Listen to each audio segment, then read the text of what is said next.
Hi everyone. Welcome to Emma, a true infidelity story.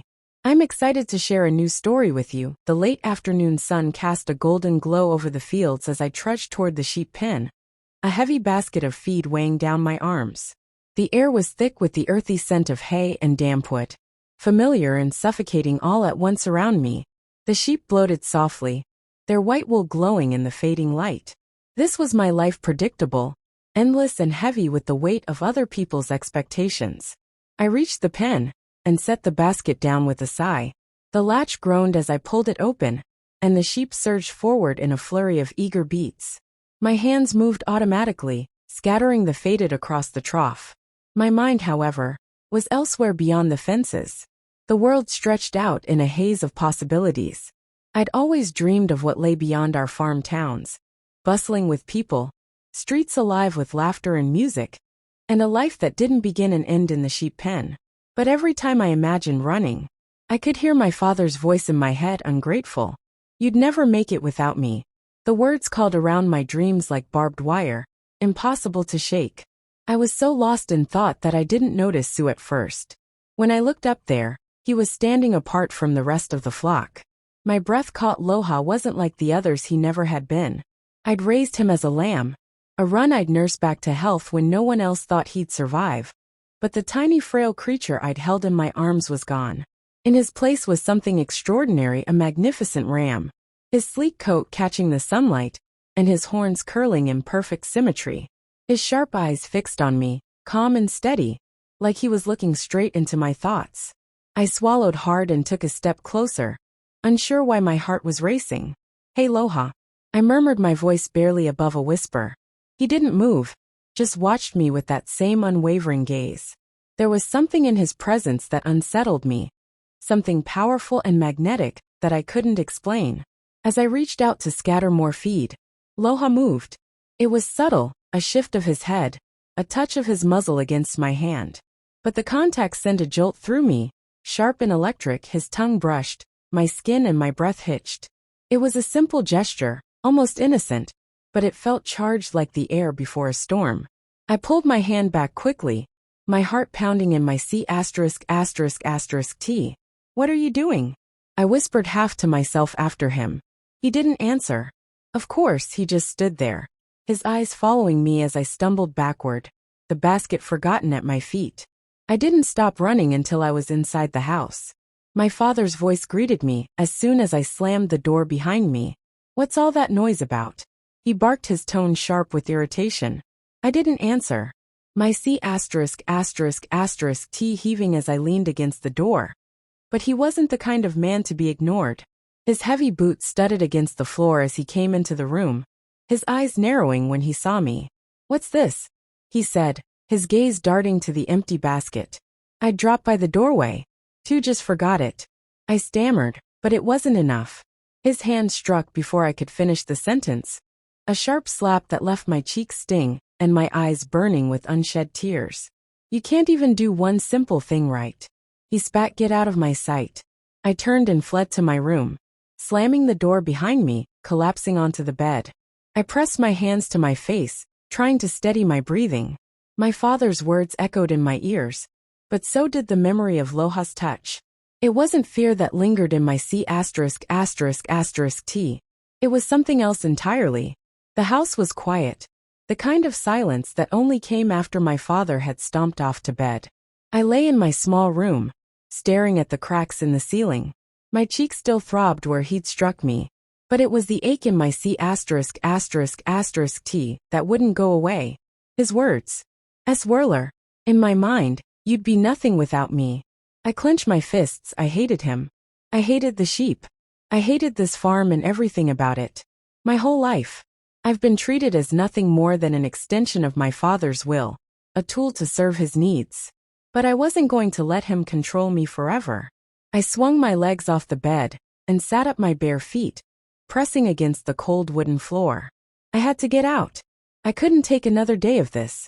My gaze landed on the small cabinet by the window where I knew my father kept a stash of supplies, rope, tools, and an old vial of pesticide he used to kill rats that got into the feed.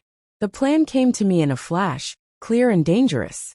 I would poison the sheep, Without them, the farm would fall apart, and my father would have no choice but to sell the land. It was drastic, but I was desperate.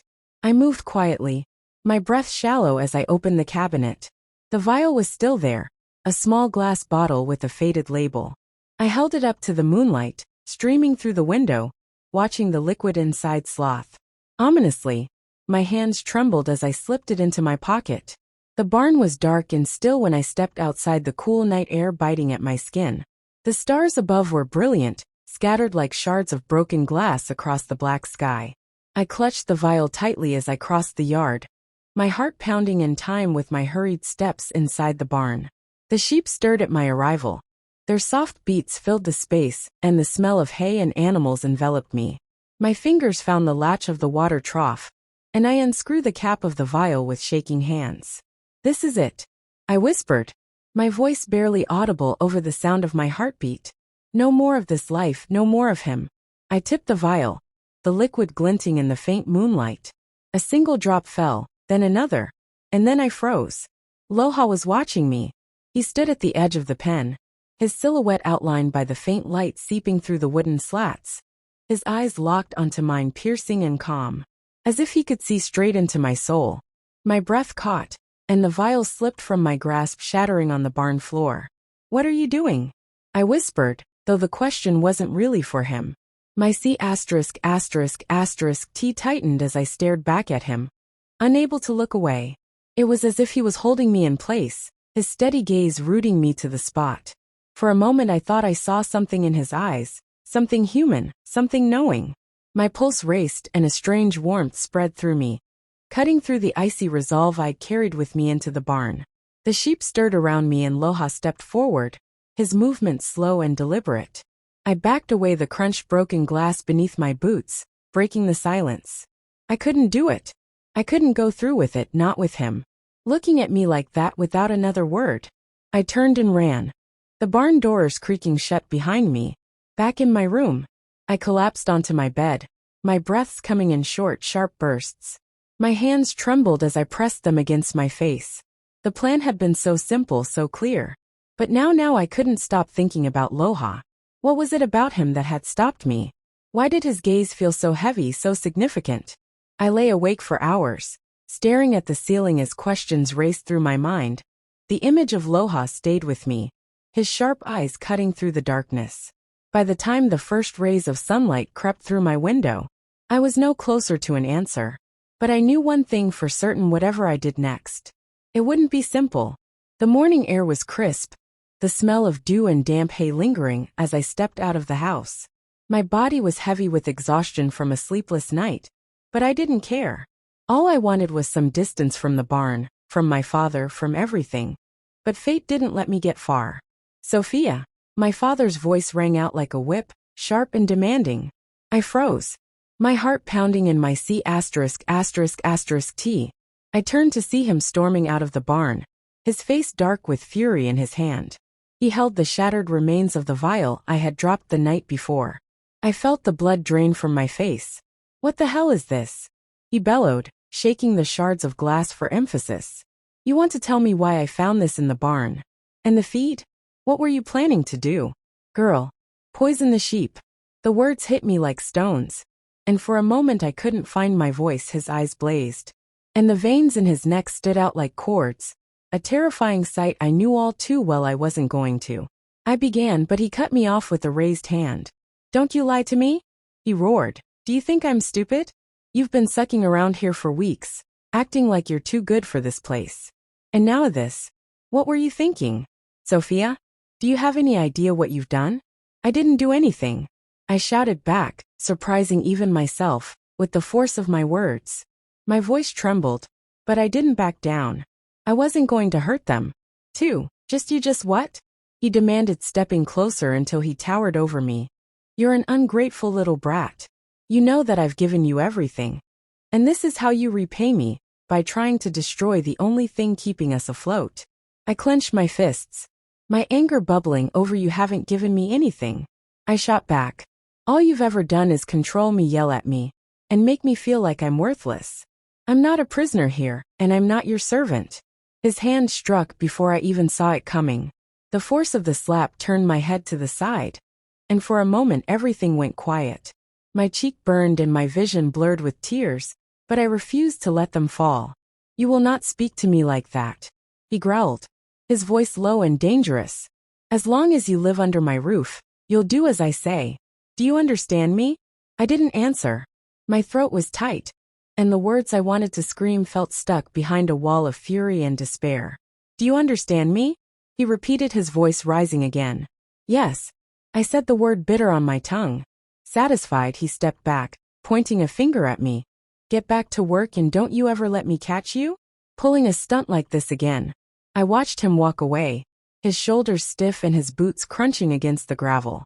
My hands trembled at my sides, a mix of anger and humiliation coursing through me. I wanted to scream, to break something, to run as far away as I could. Instead, I turned and walked back to my room. Hours passed, but the weight of a confrontation didn't fade. I sat on my bed, staring out the window at the hills in the distance. My father's words echoed in my head, each one cutting deeper than the last. "Ungrateful brat, worthless." I clenched my fists, my nails digging into my palms. I couldn't do this anymore. I couldn't stay here, pretending to be okay, while every part of me screamed to leave. But leaving wasn't simple. Where would I go? What would I do? The questions circled like vultures picking at the edges of my resolve. And then my thoughts drifted to Loha. I couldn't explain it, but there was something about him that lingered in my mind, the way he had looked at me last night, calm and steady, like he understood everything. I couldn't say that moment had stopped me in my tracks, had kept me from doing something I would have regretted forever. I got up and walked to the barn, my steps hesitant but determined. The sheep were quiet when I entered, their soft beats filling the air.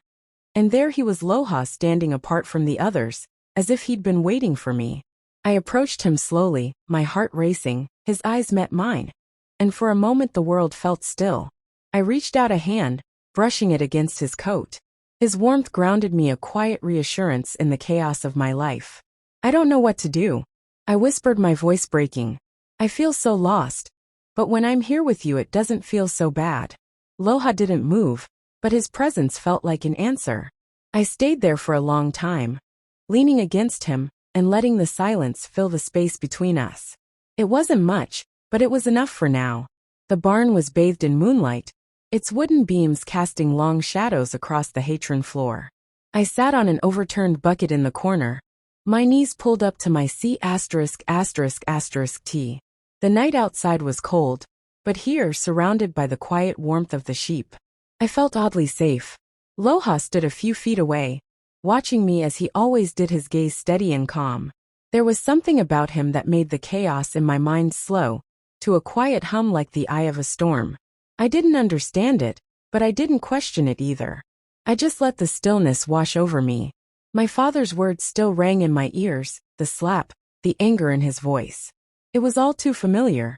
But tonight, for the first time, I didn't feel broken by it. I felt angry, not the wild, aimless fury I'd felt before, but something sharper, more focused. "I don't belong here," I said aloud, though the words were meant more for myself than for Loha. "This place, it's killing me." The sheep rustle softly in their pens, their movement slow and rhythmic. Loha stepped closer, his large frame blocking out the moonlight. For a moment his presence was grounding, like he was silently agreeing with me. I reached out a hand, letting it rest against his thick coat. His warmth seeped into my skin, a quiet reassurance. "I wish I knew what to do," I murmured. I wish I could just leave and never look back." The words hung in the air, heavier than I expected. I'd thought about leaving before, but it had always felt like a distant dream, something impossible and out of reach. But now, with Loha here, it didn't feel so far away. I leaned my head against his side, my breath coming in slow. "Shaky waves, you'd understand, wouldn't you?" I said softly, what it's like to feel trapped, to want something more for a moment.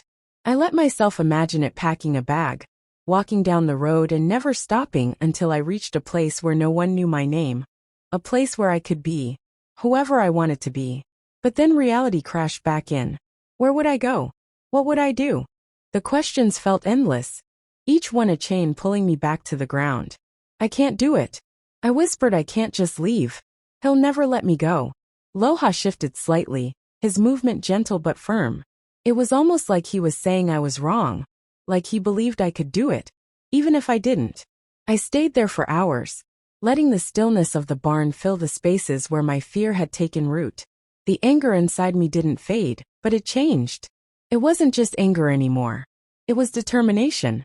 The next morning, I woke to the sound of my father's boots stomping across the floorboards. He was in one of his moods, muttering to himself about money and the sheep. I stayed in my room, staring at the ceiling and willing him to leave. When the house finally fell quiet, I slipped outside. The air was crisp, the sky a soft gray that promised rain. I walked to the barn without thinking, my feet carrying me to the one place that felt safe. Loha was waiting for me as he always was. His eyes met mine, and for a moment the weight on my C*******T didn't feel so heavy. I don't know what's happening to me, I said, leaning against the pen. I feel like I'm changing, like I'm waking up for the first time. The words felt strange coming out of my mouth, but they were true for so long. I'd been numb going through the motions of a life I didn't want, but now every emotion felt sharper, more real. I ran my fingers through Loha's coat, the soft texture grounding me. I think I'm scared. I admitted, not of him, not really. I'm scared of what happens if I leave. What if I fail? What if I can't make it on my own? Loha didn't answer, of course, but his presence felt like an answer in itself. He didn't doubt me. He didn't think I was weak or small or incapable, and maybe he was right. That night I lay awake in bed, staring at the shadows on the ceiling. My father had gone to bed hours ago, but his presence still lingered, heavy and oppressive. I could feel the weight of his control in every corner of the house, pressing down on me like a stone. But for the first time, I felt something stronger than the weight. I felt a spark, small but growing. I thought of Loha, of the quiet strength in his eyes. I thought of the hills beyond the farm, stretching out to a horizon I'd never reached. And I thought of myself not as the girl my father saw, small, weak, dependent, but as someone else, someone who could stand on her own, someone who could walk away. I didn't have all the answers yet. I didn't know where I would go or what I would do, but I knew one thing for sure. I couldn't stay here, not anymore. The morning air was still heavy with the promise of rain. I sat at the edge of the porch, my bag resting beside me, packed with the few belongings I could carry. My heart raced a steady drum of fear and excitement. As I stared at the horizon where the hills rolled into the distance, it was the same view I'd seen my whole life, but today it felt different. Today it wasn't a boundary, it was a doorway. The house behind me was quiet. My father had already left for the fields, grumbling about repairs and feed. I hadn't spoken to him since our last fight. The bruise on my cheek had faded, but the sting of his words lingered, a reminder of everything I was leaving behind. I reached for the small notebook tucked into my bag, the one I'd used to scribble dreams of escape since I was a child. I flipped through the pages. The words faded, an uneven but full of hope. Run, keep going. Don't look back. The barn door creaked open, and I turned to Sayo standing in the doorway. His presence was steady, like a rock in the tide. He didn't move, just watched me with that same piercing gaze that had stopped me so many times before. I'm really doing it this time, I said, my voice trembling. I can't stay here anymore. Loha stepped closer, his movements deliberate and calm. He stopped just in front of me, his warm breath brushing against my hand. I reached out my fingers, brushing his thick coat. I don't know what's out there, I admitted, my voice barely above a whisper. But it has to be better than this, right? The question hung in the air unanswered. Budio didn't need to say anything. His presence was answer enough. I stood up, brushing the dirt from my skirt. My bag felt heavier than it had a moment ago. The weight of what I was about to do settling into my C*******T. I took a deep breath and looked back at the house one last time. It looked smaller than I remembered, its paint chipped and its windows dark. It was strange to think that this place had once been my whole world. Now it felt like a cage I was finally breaking free from. I left a note on the porch, a simple goodbye scrawled on the back of a torn envelope. I didn't write much, just enough to say what needed to be said. I can't stay. I need to find out who I am. I hope one day you understand. My fingers lingered on the paper for a moment before I stepped away. The path out of the farm was overgrown, the grass wet with dew and clinging to my boots as I walked. My breaths came quick and shallow, but I didn't stop. Every step felt like shedding a weight I hadn't realized I was carrying. When I reached the edge of the property, I paused. The fence loomed before me, the last barrier between the life I'd always known and the life I was about to find. I gripped the top rail that would rough beneath my fingers. Goodbye, I whispered, not to the house or the fields, but to the part of me that had stayed here for so long. I swung my leg over the fence and landed on the other side. For a moment I stood still, letting the enormity of the moment wash over me. Then I turned toward the horizon, my bag slung over my shoulder, and started walking. The sky began to clear as I climbed the first hill, the sun breaking through the clouds and casting a warm light over the fields. I didn't know where the road would take me or what I would find when I got there. But for the first time in my life, I didn't feel afraid. I felt free. The first steps beyond the farm felt surreal, like walking into a dream. Each step carried me farther from the life I'd known, the weight of my father's shadow lifting with every mile. The road stretched before me, winding through fields and hills empty, except for the whisper of the wind. I didn't look back. The sun was high. By the time I reached a small grove of trees, I stopped to rest, dropping my bag at the base of a wide oak. The ground was soft with moss, the air filled with the chirping of birds and the rustle of leaves. For the first time in as long as I could remember, the silence wasn't oppressive. It was peaceful. I pulled out the notebook I brought with me, the one filled with childhood scribbles and half-formed plans. I flipped to a blank page and stared at it for a long moment, unsure what to write. Who am I? The question sat at the top of the page. Star and honest. For years I've been defined by others, by my father, by the farm, by the roles I was expected to play. But now those chains were gone. Now the answer was mine to find. I pressed the pen to the paper and began to write. Not answers, not yet, but dreams. I want to see the ocean. I want to laugh until my sides hurt. I want to feel the kind of love that doesn't make me smaller. I want to know what it's like to be free. The words spilled out uneven and messy, but they felt real. They felt like me. As the sun began to set, painting the sky in hues of orange and pink, I picked up my bag and started walking again. The road ahead was still uncertain, but that didn't scare me anymore.